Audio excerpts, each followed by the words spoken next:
these do not compute the derivatives. So d to any derivative of f and d tm, because I just don't want that. So instead, I would use only the f value, evaluated at t and x, and possibly I can use different t and x in some combination to still gain higher order. Is that clear? It's just to change your way of thinking. Okay. So this leads to a whole class of method built on just a simple idea. Okay, but working out the idea takes more detail. So these are referred to as Runge-Kutta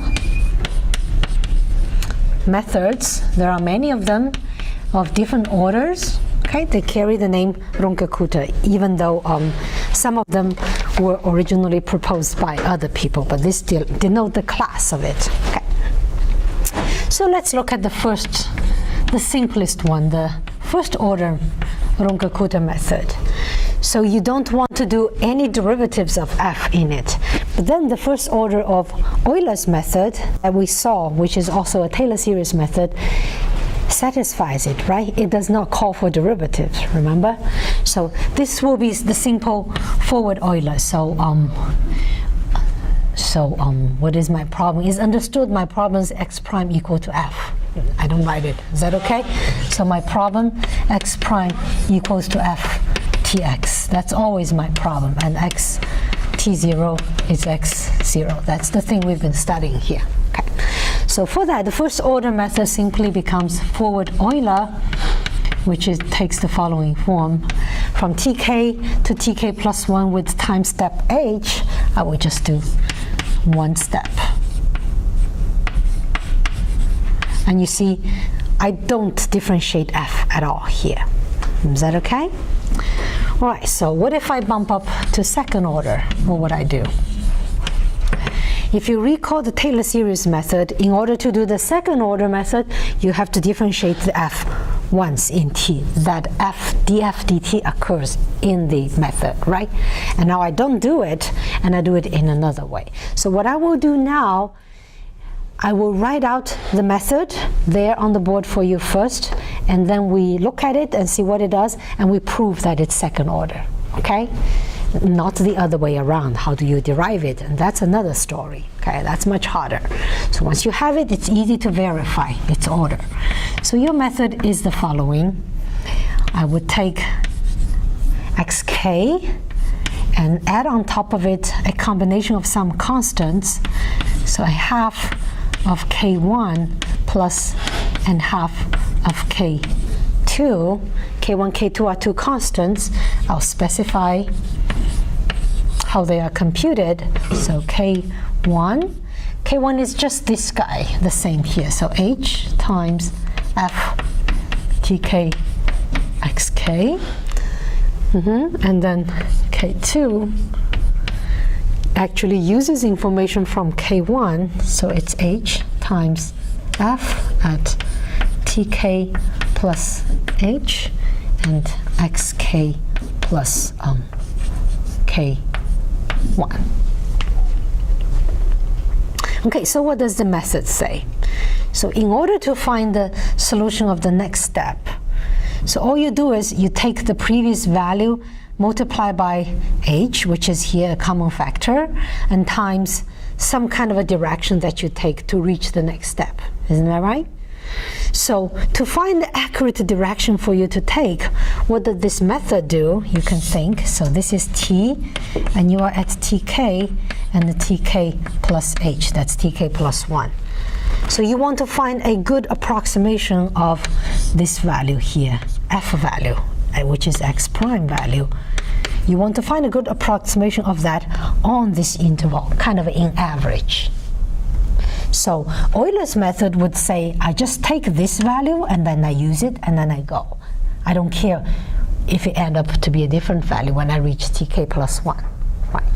But this second order method says that I would first take this value, I take it from here, and then I use this information to get an approximate value for my x at k plus tk plus 1. So this is actually forward Euler result, right? So I get an approximation of the value here, and then I compute the slope here as well. I take a weight 1 here, and add them up and divide it by 2. So I kind of take the average.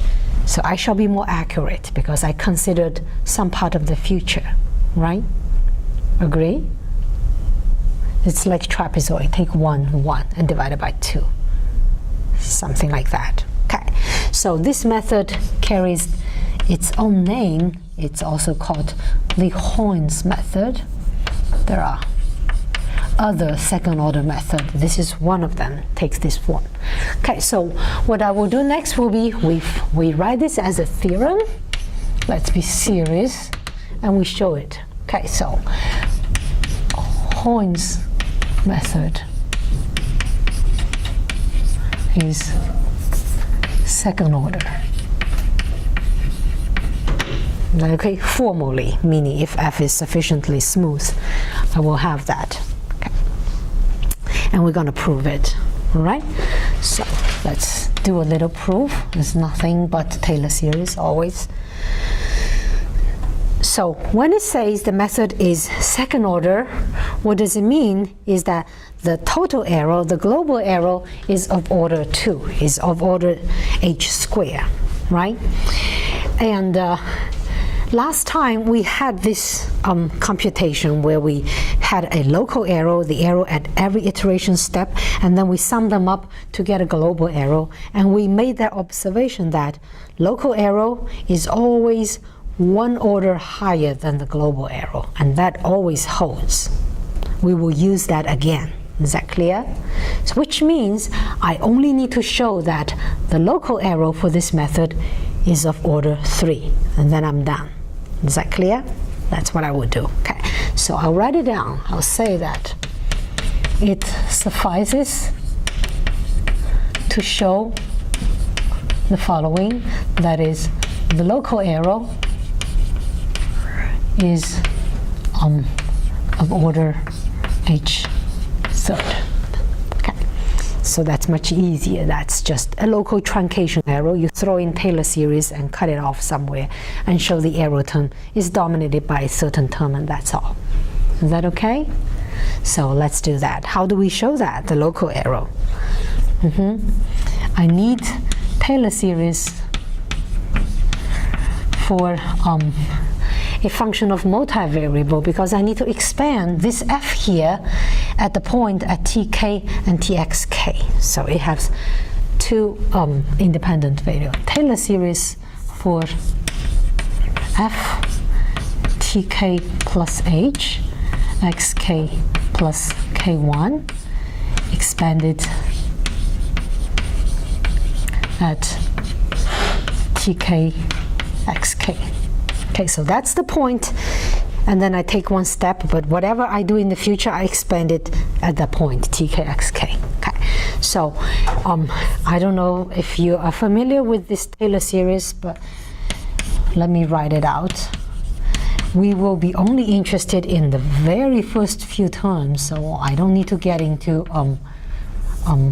higher derivatives and the Hessian matrix and all that. We don't need those. Okay, so we can treat this like this. So I take a little step away from tk, right? So Taylor series, the first term is always where you expand, and then the first derivatives, right? So the first derivative multiplied by how far away you take a step away from it. And then I have 2 first derivatives. These are partial derivatives, one in t, one in x. The one differentiated in t will be multiplied by how far away you go from the point to the t value. So it will be h times f sub t. That's the first term. Is that clear? F sub t, everything is evaluated tk, xk. And then I have the second partial derivative is f sub x. And that shall be multiplied by half a step you take how far away. So it's k1. So we'll have k1 times f sub x of t1, not tk, xk. Okay, and then I stop here. And all the others will involve higher derivative and will be of higher order. So higher order of how far away the step you take. So it will be h squared and then this k1 squared. Is that right? Provided k1 is small. Okay, so before we move on, let's take a look at what is k1. K1 is computed like this, is h times f. Assuming f is bounded, it's of order h. Is that right? The smaller the h, the smaller the k1. So k1 squared is actually h squared, the same order. So I can say that this whole thing here is actually order of h squared, just to get rid of the k1, because it's the same order. Okay?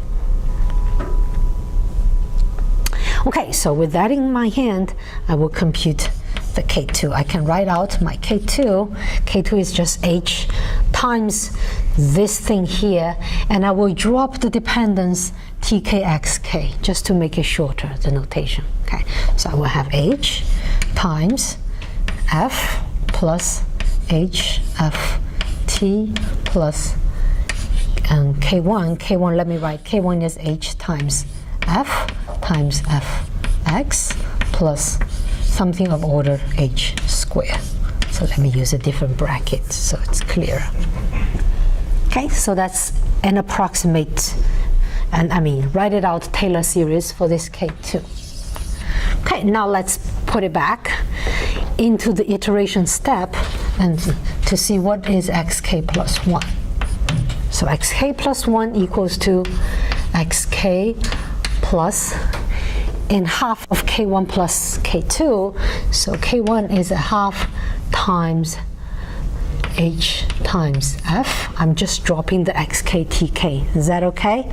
You can put in everything xk tk xk, but I drop it, right? Everything's evaluated there. Plus a half times k2, and k2 is h times that. So what I will do, I will distribute the h into each term, okay, and open it up. So I have a half h times f plus, so a half h, so it'll be h squared over 2 f on t plus, and I can h squared over 2 on fx plus, and then I will have a h over 2 multiply on something that has h squared, which will give me h to the third. Is that clear? So I will just say that's of order h to the third. Third. And I don't bother. I'm not bothered by the constant in front of it. Is that okay? It's the order that I want to find out.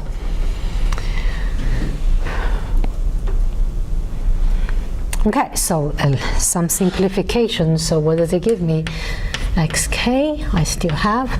And these two terms, I can join them. It gives me hf plus these two terms. Let me take out h squared over 2 and write out ft plus f times fx. And then I have third order term. Okay? So that is the whole in step. You take one step, what you compute is something like this. Okay? Now let's look at the exact solution. The exact solution, x as a function of t, okay, solve this equation, x prime equals to f tx, where your initial condition is at tk, and the value is xk. And you solve it with one little time step h. Okay. So what will be its exact solution at tk plus h then? Well, you can throw in the Taylor series, assume that it holds. So the Taylor series, which we did last time, let me write it again, in the Taylor series method. So it's h times x prime at tk plus h squared half x double prime at tk plus. So for the third order, I just lump them. I don't specify. It's some constant times the third order. Okay? Okay? So what is the x value at tk? Well, that is exactly xk, right? That's my initial value. And then I have h times, x prime, well, x prime equals to f, isn't it? F evaluated at tk, xk. So I just write this as f. And then I have h squared over 2 times x double derivative, meaning you have to take the x derivative here and differentiate this one more time in t. We have done that in Taylor series method, remember? So what does it give to me will be f differentiating t, you have chain rule, okay, and partial derivative, f differentiating x, and x prime differentiating t. Everything evaluated at tk. Is that okay? And then I have h third. Okay, so everything here is clear except I did not substitute the value for x prime. We know x prime simply equal to f because that's my equation. Okay, so can I just erase it and put f in so it's easier to compare? So I'll just put that, and that's x prime. Okay. So now look at the exact solution comparing to the numerical step that you took, the Horn step. And what is the difference between them? So I want to understand now the arrow, the local arrow. Okay, so local truncation arrow. That equals to the absolute value of xk plus 1 minus x at tk plus h. Is that right? That's the definition of the local arrow. So if I subtract these to the right-hand side, what do I have? First term the same, the second term the same, they cancel, and the third term with h squared, they're exactly the same, they cancel, right? And the first non-zero term when I subtract comes from the third order term. They will not be the same, okay? So in general, so what we have is something of order h to the third, because that's the term that did not get canceled. So local arrow is third order.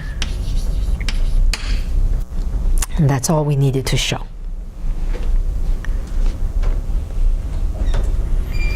Is that okay? It's just Taylor series.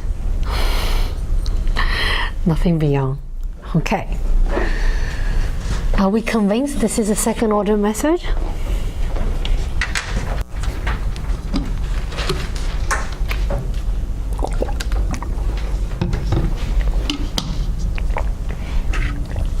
Okay, so you don't have to stop there. You can go on and build up some third order, fourth order method. So let me give you the general form of mth order Runge-Kutta methods. Okay, so it takes the following form. So it's general, it has order of m, so in general it has to be written like this: xk plus 1 equals to xk plus, and now it will have m of these k's. I will have capital K1, K2 all the way to Km, and I have to just add them up with different weights in the front. So let's call it W1 in front of K1 and W2 in front of K2 and all the way to Wm in front of Km. Okay? And then I will have to compute all these k's, and they usually take this following form. So K1 has to be the Euler step, so it's h times f at tk xk. It usually does that. You always start from there, and then you build your K2, which would in general use the K1. So these k's have to be computed in a sequential order. So it will be the f evaluated probably not at tk. Tk, you would take some little step. Let's call it A2 times h. You take a little step away from the t, and then xk will not be evaluated xk. You will use the k1 in a way, so you will have some b2 times k1, and then you evaluate. Okay, this is just the most general setting, but you will never need to derive it. I'm just showing it to you. And then you can compute K3 in a similar way. that is using K1 and K2 and evaluate at these different points. So I have TK plus, I would take another kind of a little step, maybe different. So A3 times H, and then XK will be, you will be adding some small numbers to XK, probably combining K1 and K2, so that will be B3 of K1, and I need another C3 of K2, and add on top of that, and to evaluate, and so on and so forth in the general form. And then you can all the way go to Km, where to compute Km, probably you use K1, K2 until Km minus 1 in this combination, okay? Something like that. So in general, you can set it up like this, and then you can say, I want this method to be of order M. You specify an order. Then what you do will be tail expansion for all these and plug back in, and you make sure the first M plus 1 terms exactly match. That will give you lots of constraints, right? Usually M plus 1 constraints. But you can count how many degrees of freedom you have here. All these W is up to you to choose. All these A's will be up to you to choose, and all the B's and all the C's. There'll be many, many, many parameters. So in general, there is not a unique choice. There are multiple of them to achieve the same order. Is that clear? So, because of too many degrees of freedom, so there could be multiple methods, okay, of the same order. Okay, so some are nicer than the others, some are more elegant, some has nastier numbers. So I'll give to you the most celebrated one, the classical fourth order method. It takes extremely simple form. So let's talk that. So this is the classical Runge-Kutta fourth. There are other Runge-Kutta fourth order methods. Okay, this is the one that looks the cleanest. Okay, so here's the algorithm. XK plus 1 is computed as XK plus, and then I have these constants, 1 over 6, K1 plus 2, K2 plus 2, K3 plus K4. Okay, so I will erase this. Well, I will use this later. I'll have a graph. Okay, and then these K's are computed using very, very simple numbers. So K1 is always this one, and then K2 is F evaluated at TK plus and half H, and then XK plus, I would take K1, but I would take also only half of it, K1. And then K3 is built in a similar way, but instead of using K1, I use K2, because K2 is supposedly better.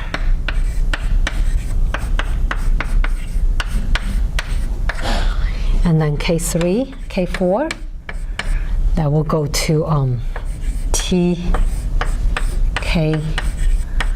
plus H. And then I will use the most recent one to update the X, K3. Okay, so these, look at how simple these numbers are, just 2 and 3 and a half and 1 over 6, very, very nice number. Later on, you will see I have in my notes some method with, I don't know, 2,197 over 5,456 as the coefficient in the front, just to get the order of accuracy. Okay, but in the program, it doesn't make difference. You wrote it there, you coded once, and the number stays, right?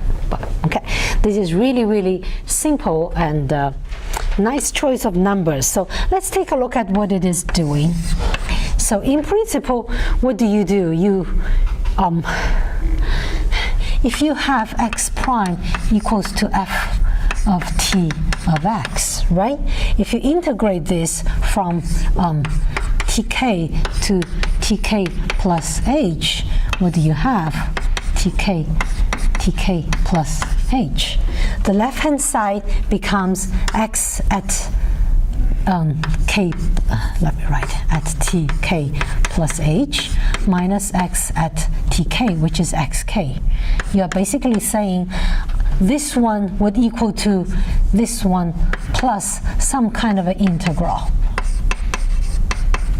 of this f here, dt. Is that right? I'm just trying to motivate this formula and see it as something actually very familiar that we have seen before. So numerical integration, what kind of a rules do we know that works great, that everybody adapts? Trapezoid, Simpson, remember? Okay, so I say the Hoynes method is nothing but using trapezoid. Let's see what this fourth order method does. So on the interval, let's say this is my time t, this is tk, and this is tk plus h. So the f is also evaluated at the middle, tk plus h half. Is that right? So what it does is k1 is basically a very good approximation at tk. So this has weight 1. And k2 is an approximation at tk plus half h right here. So it adds a weight 2 because it's multiplied by 2. Agree? And k3 is also an approximation of my f at tk plus half h. So it gets another weight 2 over here. And then the last one is an approximation at tk plus h. So this gets a weight 1. And I add them all up and I divide it by 6. So what do I have is actually 1 here, 4 here if I add them up, and 1 here. Does this weight distribution look familiar? Somewhere we have seen it, 1, 4, 1. Isn't that what the Simpson's method does? It takes 1 and 1 on the end of the boundary and takes weight 4 in the middle and then divided by 6. Is that right? We agree? This is basically mimicking Simpson. Okay, so Simpson. Okay, if you build a connection, great. If not, it's okay. Doesn't matter. So this can be proved. That is a fourth order method, but the proof is tedious, and you have to expand the Taylor expansion and write out many terms, because the arrow term occurs, the local arrow terms occurring where the order h to the 5. So every term before that you have to write out, and because they will be exact and they will be cancelled, but you can prove it. Okay, if you're curious, you can go ahead and give it a try. You need my help, come talk to me. Is that okay? Which means I'm not gonna do it. All right. Is that okay? That's the method. Okay, so far these methods we're talking about are all like using a fixed time step. We just put h, we didn't even put hk. One step you can perform, then you can perform as many steps as you want. You know, if you have a commercial package or later on you really go about and do numerical simulation, uniform grid is never going to work. You always have to offer some flexibility, some adaptivity. So for a problem, you have to offer some method that you can go and set an error tolerance and say that in the end, I can guarantee my approximation will be within this tolerance of the error. Okay, so adaptive method, how can you design that? We'll talk about some idea.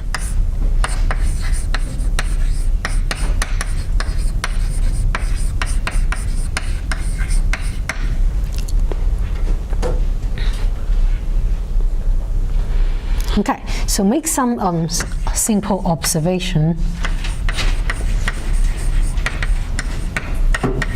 So the first observation, we see that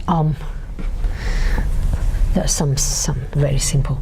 So if you have the same method, if I take smaller step size, even I reach the same time, even if I take more steps, in the end, this will give me smaller error. That's quite obvious, right? If I take one step instead of taking 2 steps or 4 steps, I get better and better approximation. That's the basic idea behind that. And then also, I also have the observation that if I go higher order, I choose a method that maybe 5th order instead of 4th, and then I also get smaller error, which means I get closer to the exact answer. All right, that's an obvious observation. And then the third observations would be if you do uniform time steps, so uniform grid,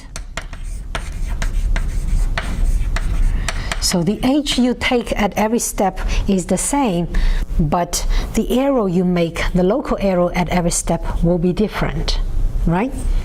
So the uniform grid will give varying local arrow at every step. Okay. And then how can you get a hold on the local arrow to control it, and how can you control the total arrow? Okay. So here's the basic idea. So let's illustrate this idea, and then we'll throw in some possible ways. Say I computed my problem, say I computed with 2 methods. Use 2 methods. Okay, say method 1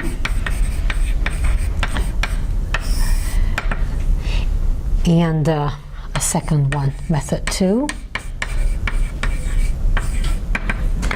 In a way that method 1 is not as good as method 2. Maybe method 2 is higher order, maybe method 2 I take fewer steps.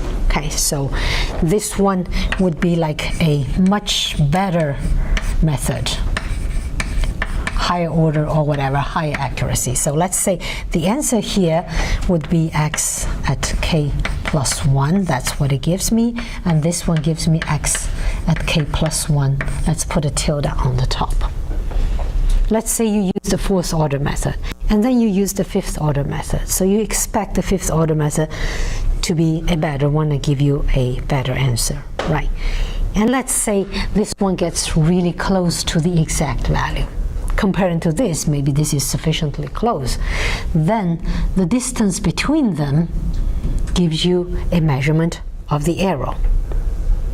Okay, that's a precious piece of information because you want to understand how big is the arrow at every step, so you can adjust the time step to make sure the arrow is sufficiently small. Is that right? So normally you don't know the arrow because you don't know what is the exact value. But comparing these 2 results gives you a measurement. Okay, so let me put this up. That's the main idea, and then you can do adaptive time steps. Okay, so the main idea is the following. So this xk plus 1 minus this x tilde k plus 1 gives me a arrow measurement.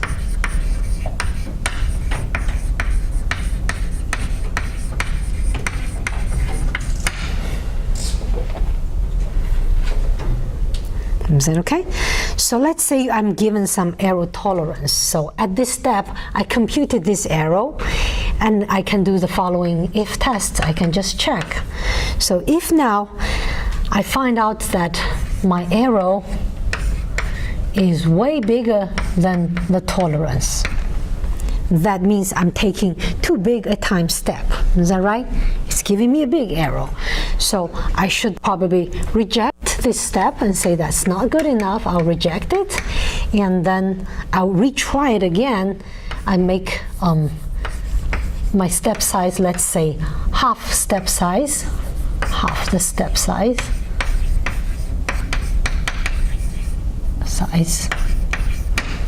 and then I go back and you tried it again.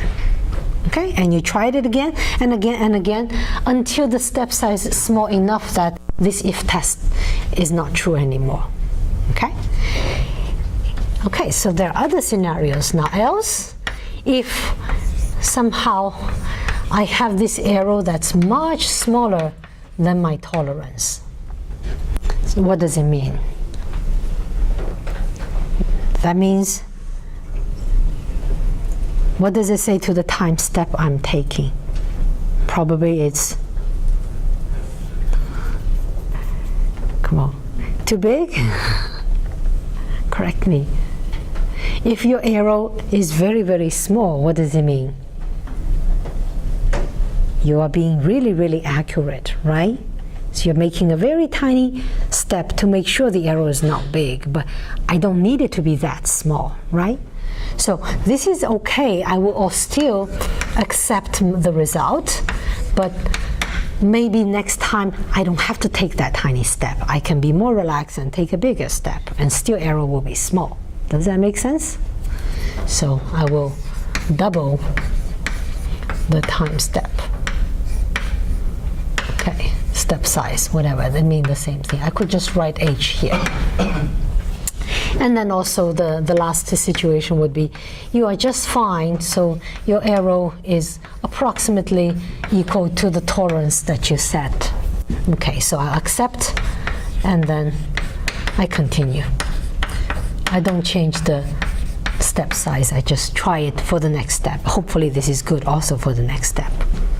Does that make sense? Okay, so let's talk about candidates for these method 1 and 2. Can you think of some candidates for these two methods? One is not as good and the other is more accurate. As long as you have two methods that will do like that generate different approximations, you know one is better, the difference between them will give you a measurement for the arrow. Okay, so what is your suggestion? So let's look at the first candidate. So method 1, what would we do? So it's hinted by that observation.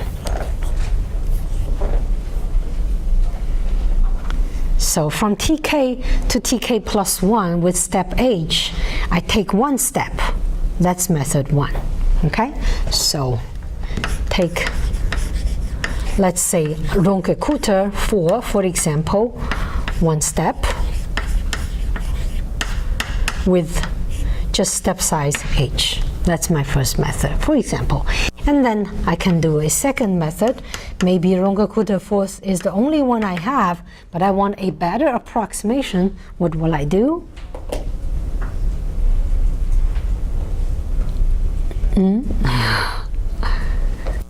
Hint, hint, hint. If I make smaller H, I get smaller arrow. So what do I do? Let's take H over 2. Can I take 2 steps and each step is H half? That will give me better solutions, is that right? Okay, so take Runge-Kutta 4, 2 steps with H half. And then these two results, the difference between them, give me an arrow, a measurement for arrow. Is that okay? And you can plug that into this algorithm and run an adaptive time step. Okay. Now, what's bad about this idea? Tell me. So in this algorithm, what is time consuming is to perform the Runge-Kutta step, because in the Runge-Kutta step, you have to evaluate this function 4 times. That's the most expensive part, right? So how many Runge-Kutta steps do I have to take to make one step forward here? I need to do 1 and 2 and 3. And it might be rejected and I have to redo it again. Do you agree this is very time consuming? So it's expensive to compute, right? Expensive in terms of CPU time is your money. That's expensive. Okay. So it's a very simple, nice idea, help us to understand the thing, but in reality, that's not what's being used. Okay, so there is a nice method, my candidate number 2, which is listed in the lecture notes, that is using 2 different methods of Runge-Kutta method. One is 4th order, one is 5th order. Okay. Okay, there is a very elegant method. So there is a Runge-Kutta fourth order method, and there is a Runge-Kutta fifth order method. And then the fifth order is actually built on top of the fourth order, and it requires just one more function evaluation to get it. It's much more efficient. Okay, these exist, so these are called Runge-Kutta. The last name, Fehlberg. Okay, so this will be your method 1, and this will be your method 2. Am I almost due? Yeah. Okay. And then, yeah, and then you will set up the adaptive iteration. So I would like to give you some pseudocode. Okay, so this is actually what's being implemented in MATLAB. Okay, so let's look at the pseudocode. How could you design a thing that will carry out this algorithm that we described here? So if you're thinking of a code that's very general, you have lots of things. So what will I be given? I'll be given initial time, final time, is that right?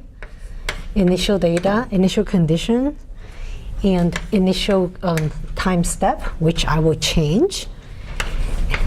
Maximum number of steps I take, minimum of the arrow at every step, maximum of the arrow at every step, minimum of the step size, and maximum of step size. These are all for security measure. So when you do something commercial, you have to make it comprehensive and flexible. So you start by setting h. That's your actual size. You first choose the h0, and then you will change. Okay? And then t equals to t0, and then t will be changing. And then x0 equals to x0. And then k is the number of iteration. You start with 0. And then you do a while loop.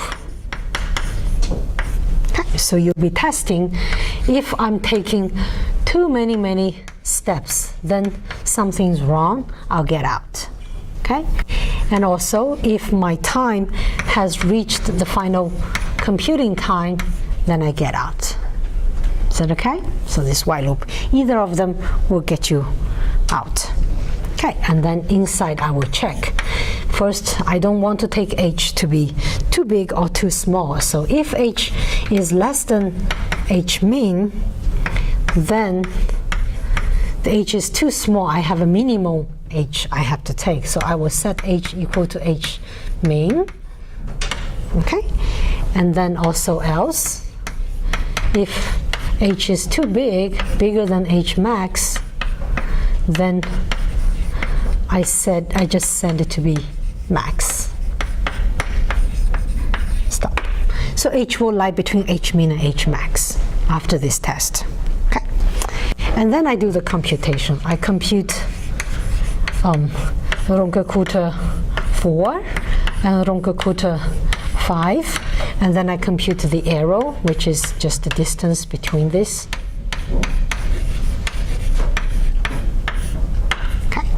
Then I go about and check my arrow, see if it's okay. So if now the arrow, let's say, is too big, bigger than the maximum of the arrow that I don't want, and also this h shall be bigger than h min. So if h is really small, smaller than h min, even the arrow is big, I'm not going to do anything to it. I'll just let it be. Okay? And then what do? Well, I will basically reject the step. I'll have to half the size, and I have to do it again. So this is actually rejected. Okay? And now else. So if this if test is not passed, that means my arrow is less than the Emax. Or, yeah, then it's good. So I will do k equals to k plus 1. I increase my iteration by 1, which means I'm accepting everything here. And then I adapt my time. Time is t plus h, I make it forward, and then I set xk to be the Runge-Kutta fifth order computation. Is that okay? This means I am accepting. I accept the step. Okay? And then there's one more little thing, that is, if the arrow shall be too small, less than E min, like here, then next time I could double the time step. So you have another little test is in the else here. So if now h is less than h min, no, it's E is less than E min, arrow is really small. Then what do I do? Well, I will set h equals to 2 times h, and I just double it. Is that okay? And then I do the whole loop. So this is AND for the if, and the AND for the while loop. Is that clear? It's not that a complicated piece of code in the end, isn't it?